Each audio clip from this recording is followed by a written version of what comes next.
Ang daming dumadaan sa FYP ko na birthday ko daw. Tapos eto pa, may mga nagko-comment sa TikTok ko na happy birthday daw. Tapos mga ang daming sobrang nagchat sa akin. Binabati nila ako ng happy birthday. Ang daming dumadaan sa FYP ko na birthday ko daw.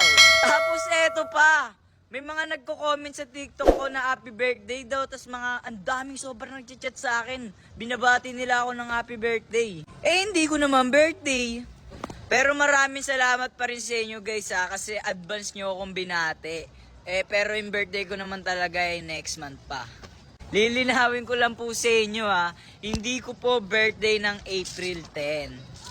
Ang dami nag-e-edit sa akin na happy birthday daw, kasi ganun. Basta ang dami ko nakikita lumalabas sa FYP ko. Pero thank you so much para sa inyo guys Ang birthday ko po May, hindi po April 10. Okay guys? So ayun guys, hanggang dun lang. In-update ko lang kayo para alam nyo, di ba?